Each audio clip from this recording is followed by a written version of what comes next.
Olá, meu nome é Rogério Sanches Cunha, sou promotor de justiça no estado de São Paulo, coordenador pedagógico do RSC Online. Visitem o meu site rsconline.com.br. Nesse site vocês vão encontrar cursos, grupos de estudos, meu blog, dicas para concurso. Sou autor de vários livros editados pela editora Juspodium. Eu destaco o Manual de Direito Penal, parte geral, o Manual de Direito Penal, parte especial, o Código Penal comentado para concurso e o Código de Processo Penal, também comentado por artigos. Neste vídeo, eu quero comentar com vocês um tema importante que certamente vai despencar na sua prova: a prisão temporária e o resultado do julgamento das ADIs 3360 e 4109. Vamos, antes de mais nada, lembrar como foi que nasce a prisão temporária. Foi introduzida pela Lei 7.960 de 89, logo após a Constituição. E a prisão temporária tem um caráter probatório, sobretudo em face do teor de seu inciso 1 do artigo 1º, que dispõe ser ela cabível quando imprescindível para as investigações do inquérito policial. Eu posso afirmar que a prisão temporária é uma prisão para investigação. Agora, olha o detalhe, preste atenção. Esta lei, a Lei 7.960 de 89, pariu de uma medida provisória. A medida provisória 111, do dia 24 de novembro de 1989. Rogério, mas medida provisória pode versar sobre processo penal? Medida provisória pode versar sobre processo penal? Será que aí está um dos pontos questionados nas ADIs 3360 e 4109, nascida de medida provisória? A Lei 7.960 é inconstitucional? Prevalece que não. E foi isso que reconheceu o Supremo. A emenda constitucional 33 de 2001 proibiu expressamente medida provisória versando sobre direito penal e versando sobre processo penal. Medida provisória nunca combinou com direito penal por conta do princípio da legalidade. Mas até o advento da emenda constitucional 33 de 2001, tolerava-se medida provisória cuidando de matéria processual penal. Após a emenda constitucional 33 de 2001, aí ponto, não mais é possível processo penal ser objeto de medida provisória. Tá bom? Vamos ler o artigo inaugural da Lei 7.960 de 89. O artigo 1º é uma lei curtinha e o artigo 1º é o coração da lei. O artigo 1º diz: caberá prisão temporária, 1. Quando imprescindível para as investigações do inquérito policial. 2. Quando o indiciado não tiver residência fixa ou não fornecer elementos necessários ao esclarecimento de sua identidade. E 3. Quando houver fundadas razões, de acordo com qualquer prova admitida na legislação penal, de autoria ou participação do indiciado nos seguintes crimes: homicídio doloso, sequestro ou cárcere privado, roubo, extorsão, extorsão mediante sequestro, estupro, atentado violento ao pudor, que não existe mais, hoje é estupro, rapto violento, que também não existe mais, hoje é sequestro. Epidemia com resultado morte. Envenenamento de água potável, substância alimentícia ou medicinal qualificado pela morte. Quadrilha ou bando. Hoje o nome não é mais quadrilha ou bando, é associação criminosa. Genocídio, tráfico de drogas, crimes contra o sistema financeiro e terrorismo. São os crimes que admitem esta espécie de prisão temporária. Rogério, esse rol é um rol taxativo ou meramente exemplificativo? A doutrina sempre ensinou que este rol é taxativo. Não pode ser ampliado, nem por meio da analogia, nem por meio da interpretação extensiva. Agora, cuidado. Apesar deste rol ser taxativo, não poder ser ampliado por meio da interpretação extensiva, e muito menos da analogia, não esqueçamos do artigo 2º da Lei 8.072/90. O artigo 2º, mais precisamente parágrafo 4º da Lei dos Crimes Hediondos, amplia o rol dos crimes que admitem a prisão temporária.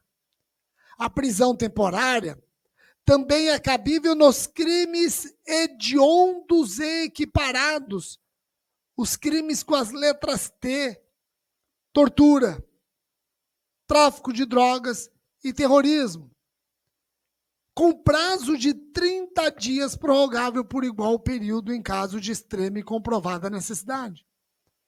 Rogério, espera um pouquinho. Mas a lei da prisão temporária já não tinha lá naquele rol taxativo os crimes hediondos e equiparados? Não. Quando você compara os crimes hediondos e equiparados com aquele rol do artigo 1º, inciso 3, você vai perceber que tem uma série de crimes hediondos e equiparados que não estão no rol do artigo 1º, inciso 3. Por exemplo, você não tem lá no rol do artigo 1º, inciso 3, o furto qualificado pelo emprego de explosivos. Você não tem lá no rol do artigo 1º, inciso 3. Você não tem no rol do artigo 1º, inciso 3, a corrupção de medicamentos. Você não tem no rol do artigo 1º, inciso 3, o crime de tortura. Então vejam quantos crimes hediondos e equiparados não estão no rol taxativo do artigo 1º, inciso 3, mas estão no artigo 2º da Lei 8.072/90. A Lei 8.072/90, alguns imaginam que só aumentou o prazo de prisão temporária no caso de crimes hediondos e equiparados. Não fez só isso. Ampliou também o rol de crimes que admitem esta espécie de clausura. Então, quando alguém te pergunta quais os crimes que admitem prisão temporária, você vai dizer que são os crimes do artigo 1º, inciso 3, da Lei 7.960 de 89, mais os crimes hediondos e equiparados. Esse mais aqui, ó, está garantido pela Lei 8.072/90. Rogério, isso que você está fazendo não é analogia? Não, eu tenho uma lei dizendo que outros crimes também admitem a prisão temporária. Eu não estou fazendo analogia. Muito menos interpretação extensiva. Eu tenho uma lei sendo categórica que é possível prisão temporária também nos crimes hediondos ou equiparados. O que você pode eventualmente discutir, e isso foi discutido, é se é legítimo esse método legislador admitir uma prisão tão drástica quanto essa, simplesmente com base na gravidade abstrata de delitos. O legislador, ele escolhe crimes que admitem esta espécie de clausura com base na gravidade em abstrato. Não se prende às circunstâncias do caso concreto. Será que isso é legítimo? Essa é uma questão interessante que o Supremo enfrentou. Já já eu vou mostrar para vocês o que o Supremo decidiu, e aí vai ficar muito mais fácil. Alguns imaginam que a prisão temporária é uma prisão para averiguação, e aí estaria outra inconstitucionalidade. Trata-se de prisão para averiguação? Não, nós não podemos confundir prisão para averiguação com prisão temporária. Não se confundem. Não se confundem. A prisão temporária em nada se equipara à chamada prisão para averiguação. Esta de manifesta ilegalidade. A prisão para averiguação dispensava a ordem judicial. Não sofria fiscalização do Ministério Público. Não contava com a participação da defesa e se desenvolvia de forma clandestina nos porões da ditadura. Não é isso que eu tenho na prisão temporária. Não é isso que eu tenho estampado na Lei 7.960 de 89. A prisão temporária somente pode ser decretada por ordem judicial em face de representação da autoridade policial ou de requerimento do Ministério Público. Não pode ser decretada de ofício, somente mediante provocação, submetendo-se a rígido controle do juiz, que pode, inclusive, determinar a condução do detido à sua presença. Aliás, eu até vou além.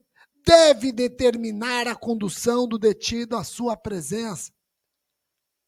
A audiência de custódia ou de apresentação não é somente para a prisão em flagrante. Serve muito bem a prisão temporária. Então, nunca confundam prisão para averiguação com prisão temporária.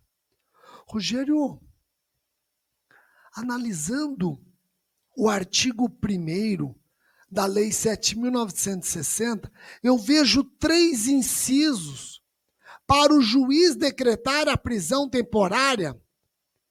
Os 3 incisos devem ser observados. Poxa, aqui temos na doutrina uma indisfarçável controvérsia. Uma corrente entende que basta um dos 3 incisos, já é possível a decretação da temporária. Essa corrente é minoritária. Outra corrente diz, não, você precisa do inciso 1 ou inciso 2 mais o inciso 3. Então, necessariamente, nós temos que estar diante dos crimes do inciso 3. O inciso 3 tem que ser combinado ou com o inciso 2 ou com o inciso 1. E essa corrente, na doutrina, vinha prevalecendo. Vocês já vão entender por que eu falei vinha prevalecendo. Uma terceira corrente, diametralmente oposta à primeira, diz o seguinte: o juiz só pode decretar a temporária se presentes os 3 incisos. Os 3 incisos. Cumulativos. Bom, eu já alertei que prevalecia a segunda corrente. E eu falei prevalecia por quê? Porque o STF, nas ADIs 33604109, resolveu colocar uma pá de cal e anunciar quais os requisitos de uma prisão temporária. O Supremo primeiro julgou constitucional esta espécie de prisão provisória. Ficou decidido que a prisão temporária é constitucional. Mas somente se justifica quando, cumulativamente, 1. For imprescindível para as investigações, constatada a partir de elementos concretos e não meras conjecturas vedada sua utilização como prisão para averiguações ou quando fundada no mero fato de o representado não possuir residência fixa. Então, esta linha 1 já fala muita coisa. Vamos ler com calma, ó. Tem que ser imprescindível para as investigações do inquérito. Eu estou confirmando a necessidade do inciso 1 do artigo 1º da Lei 7.960. E essa imprescindibilidade não se dá com base na gravidade em abstrato, mas deve estar fundamentada em elementos concretos, não bastando meras conjecturas. Está vedada a sua utilização para averiguações. E também não cabe a prisão temporária quando fundada no mero fato de o representado não possuir residência fixa. Sabe o inciso 2 do artigo 1º da Lei 7.960? Esse inciso 2, ainda que combinado com os crimes da prisão temporária, esse inciso 2 não permite prisão temporária. Ninguém pode ser preso temporariamente porque não possui residência fixa. A prisão temporária tem que ser imprescindível para as investigações. Tá bom? Vamos para a linha 2. Para você decretar a temporária, tem que haver fundadas razões de autoria ou participação do indiciado nos crimes do inciso 3, vedada analogia ou interpretação extensiva. Rogério, quando fala vedada analogia ou interpretação extensiva, está prejudicando aquela sua conclusão de que a lei dos crimes hediondos ampliou o rol dos crimes que admitem a prisão temporária? Claro que não. Quando eu digo que cabe prisão temporária também nos crimes hediondos ou equiparados não previstos no artigo 1º, inciso 3 da Lei de Prisão Temporária, eu não estou fazendo analogia, tem lei anunciando isso. Não estou fazendo interpretação extensiva. A Lei 8.072/90, de fato, agrega um rol de crimes ao rol do artigo 1º, inciso 3 da Lei 7.960. Eu estou diante de uma lei da mesma hierarquia, também é uma lei ordinária e posterior, que legitimamente ampliou o rol. Pronto, perfeito. A prisão temporária é possível nos crimes previstos no artigo 1º, inciso 3 da Lei 7.960 e nos crimes hediondos equiparados, mesmo que não previstos no artigo 1º, inciso 3. A Lei dos Crimes Hediondos ampliou o rol dos delitos que admitem esta espécie de clausura. Isso não é analogia, isso não é interpretação extensiva. A linha 3. A prisão temporária tem que estar justificada em fatos novos ou contemporâneos que fundamentem a medida. E aqui nós estamos aproximando, mas não confundindo, a prisão temporária com a prisão preventiva. A prisão preventiva, com o pacote anticrime, fala da contemporaneidade. A prisão temporária também quer fatos novos ou contemporâneos que fundamentem a medida. Há uma aproximação da temporária com a preventiva, mas não se confundem, daqui a pouco vocês vão entender bem isso. Quarta linha.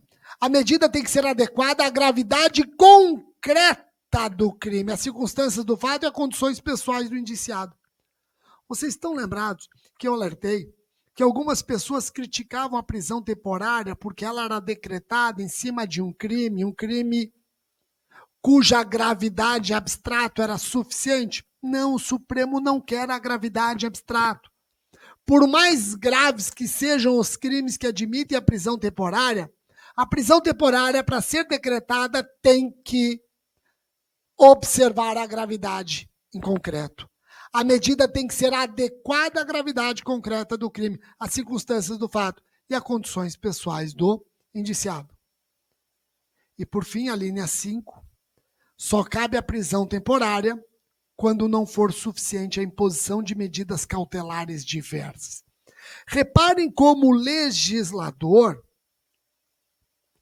ele criou uma teoria geral das cautelares. Ele criou essa teoria geral com a Lei 12.413 e reforçou essa teoria geral com o pacote anticrime. O que o Supremo fez nas ADIs 3360 e 4109? Ele traz essa teoria geral das cautelares para a prisão temporária, inclusive afirmando no item 4 a necessidade de observar a proporcionalidade e no item 5 a subsidiariedade da medida extrema. 4, a proporcionalidade e 5, a subsidiariedade da medida extrema. Prosseguindo. Decretada a prisão temporária, expedir-se-á mandado de prisão em 2 vias, uma das quais será entregue ao indiciado e servirá como nota de culpa. A lei de abuso de autoridade acrescentou à lei de prisão temporária mais uma formalidade. O mandado de prisão conterá necessariamente o período de duração da prisão temporária, bem como o dia em que o preso deverá ser libertado.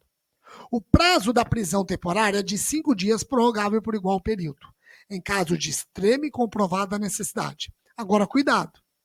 Nós já vimos que a Lei 8.072/90 cuidou da prisão temporária para crimes hediondos ou equiparados e o prazo para crime hediondo ou equiparado é de 30 dias também prorrogável. Então, crime hediondo ou equiparado, previsto ou não no artigo 1º, inciso 3, crime hediondo ou equiparado, admite prisão temporária e o prazo da prisão temporária não é de 5 mais 5, é de 30 mais 30. É de 30 mais 30.